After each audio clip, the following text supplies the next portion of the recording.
bonjour à toutes et à tous, bienvenue sur KTV Kwezi FM, le 106.9 pour un temps de parole en direct, à la radio et à la télévision. Notre invité ce matin n'est autre que le premier adjoint au maire de la ville de Mamoudzou, Bakar Ali Boto. C'est toujours avec beaucoup de plaisir qu'on a à vous recevoir, c'est dur ce matin, Bonjour Bakar Ali Boto. Bonjour Patrick, bonjour tous ceux qui nous regardent et nous écoutent. C'est aussi un grand plaisir pour moi de venir au Kwezi. Merci d'être avec nous, ça y est. Ces petits grands poteaux bleus avec au bout une bougie, les fameux lampadaires de la commune, ça y est, ils commencent à être en place. C'est plutôt une bonne nouvelle. Hein. Oui, mais juste avant, je voudrais dire que j'ai pas le pouvoir de sortir les gens de la prison, mais pourquoi Là, vous avez réussi à faire sortir le gars de l'association de Kawidi. Non, comme on avait un agent de chez nous aussi, c'était normal que je passe juste pour voir comment ça se passe, si ça se passe bien. Oui, et voilà, comme par hasard, juste après, il est sorti. Mais c'est un hasard. Ah oui, mais ça peut arriver le hasard. Oui, bien sûr.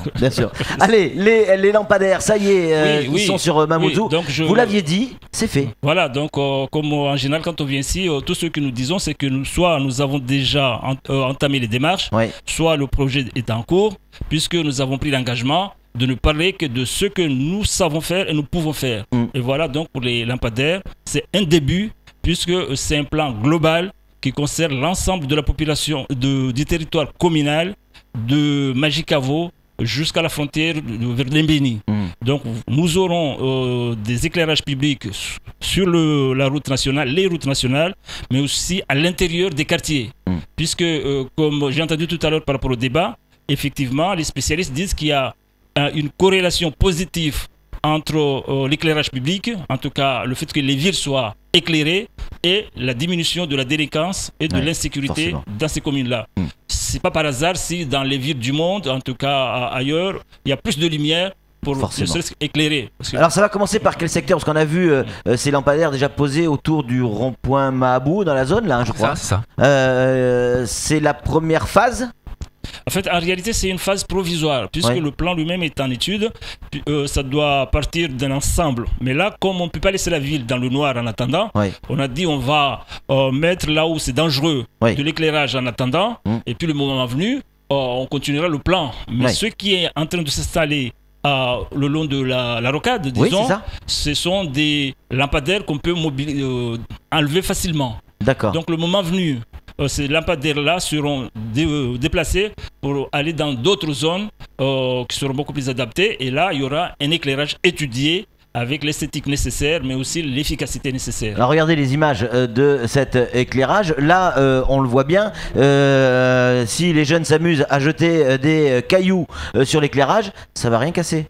Mais c'est fait exprès, puisque nous avons tiré les conséquences des précédentes installations. Notamment du côté de Manzarsoa. Oui, Manzarsoa, même à Mamoudzou à l'intérieur des fois, mais bon voilà. Au niveau du commerce, en effet. Voilà, et puis comme ça coûte énormément cher, c'est tout à fait normal que nous puissions aussi protéger nos installations. Donc ces éclairages qui sont déjà en cours d'installation, on le voit sur les images qui sont diffusées en ce moment sur KTV.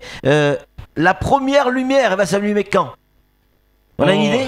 Oui, enfin, le jour, non, mais là, d'ici la fin du mois, forcément, vous aurez ce qu'il faut. Ah, d'ici la fin du mois? Ah oui, là, ce côté-là, oui, ça c'est assez rapide. Ah, d'accord. Ça a été déjà fait, c'était surtout l'installation du réseau, enfin, bien sûr, le sol. Mais là, les poteaux, c'est vite fait. Oui, et donc la lumière, d'ici la fin du mois. D'ici la fin du mois, vous aurez la lumière. C'est génial, c'est génial. En tout cas, voilà, une promesse qui a été tenue. On attend la suite, évidemment. Hein. On va rester vigilants sur Kwezi, vous le savez, Bakar Ali Boto. Respectons nos engagements. Tout à fait. Une grande nouvelle. S'il y a une grande conférence on en a plaisanté avec ça, on a dit les grands-mères de l'outre-mer, les grandes villes en tout cas, les villes capitales. Une conférence, ça fait 10 ans que ça se passe un peu partout en outre-mer, jamais à Mayotte. Eh bien ça y est, en avril, la ville de Mamoudzou fait venir ces villes capitales et leurs représentants.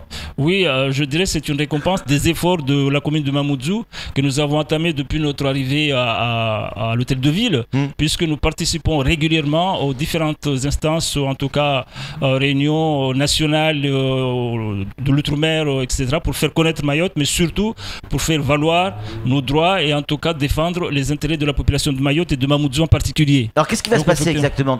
Qui sont les gens qui vont venir et quand ?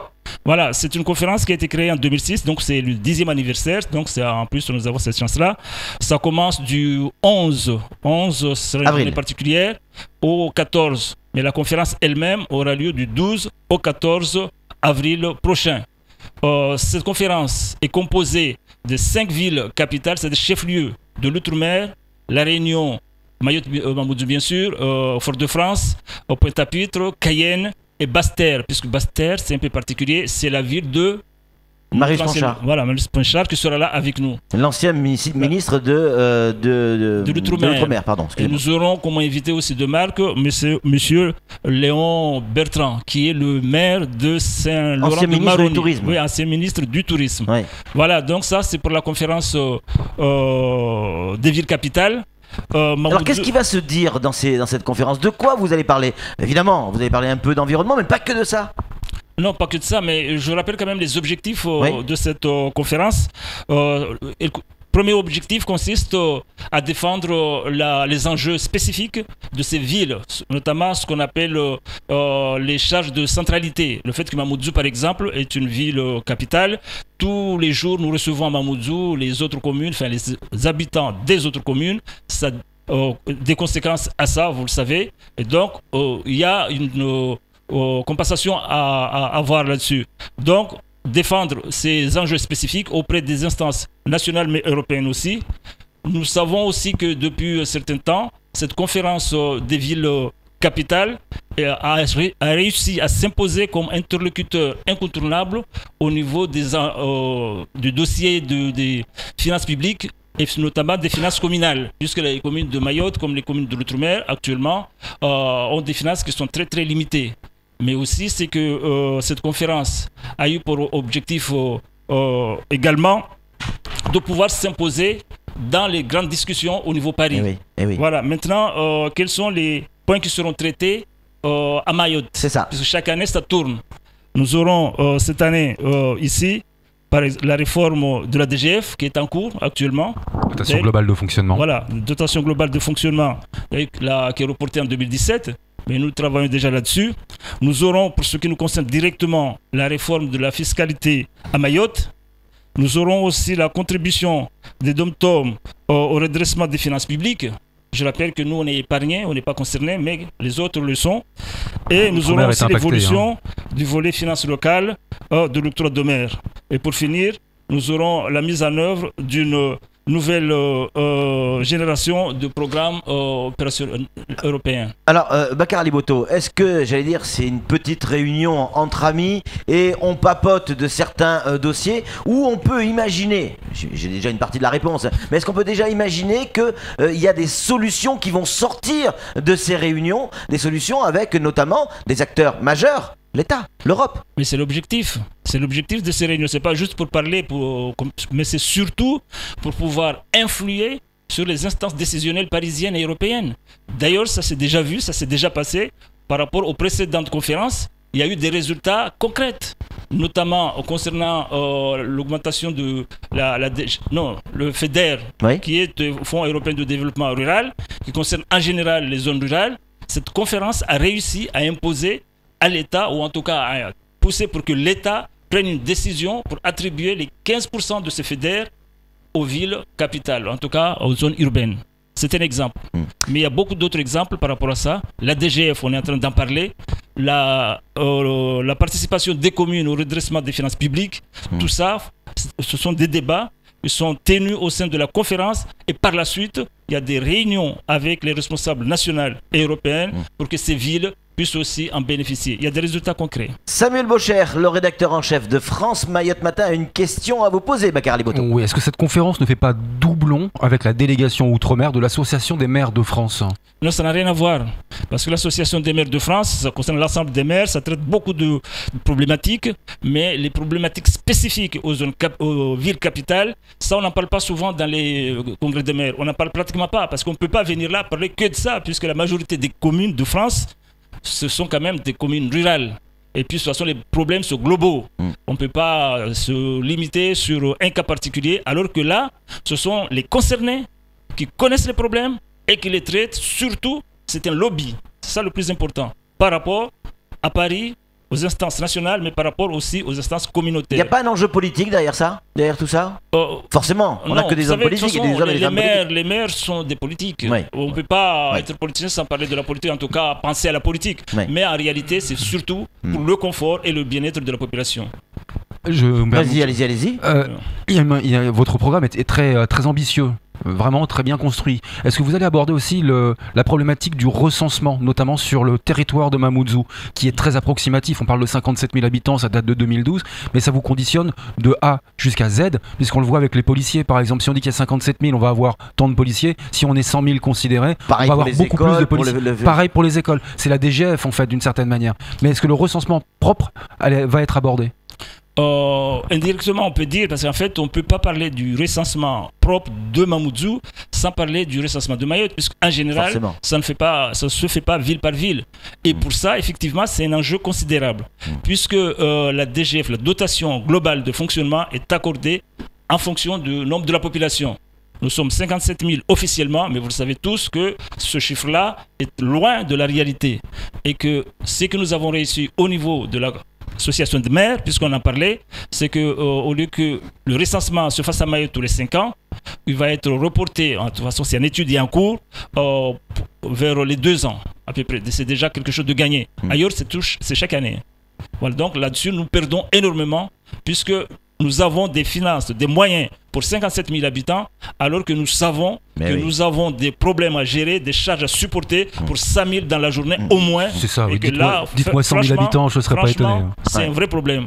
Alors, il nous reste 3 minutes, je sais, ça va très vite, mais on a encore plein de questions à vous poser. Déjà, bravo pour ce projet-là. On va passer à autre chose. En 3 minutes, Kaweni. Ça a été chaud, c'est un quartier de Mamoudzou, ça a été chaud ces derniers jours. On attendait d'ici la fin de la semaine, ça y est, on y est, des solutions définitives proposées à cette association pour s'entraîner sur le Shigoma. Est-ce que là maintenant, quelques jours après les événements devant la mairie de Mamoudzou, est-ce que vous avez une solution claire à proposer? Oui, mais on a toujours eu une solution. Qu'est-ce que nous avons dit en fait? Nous avons dit lorsque nous sommes arrivés, compte tenu de ce que nous avons constaté par rapport aux dégradations des écoles, qu'il était plus possible de continuer à laisser faire les mariages, à laisser faire les Shigoma et autres dans les écoles. Et donc c'est un choix. Et c'est un choix que nous avons fait. Puisque gérer, gouverner c'est choisir. Nous avons choisi les enfants au détriment du reste. C'est vrai, d'autres salles il n'y en a pas. Maintenant, nous avons réitéré ce que nous avons dit dans l'ensemble des écoles de Mamoudzou.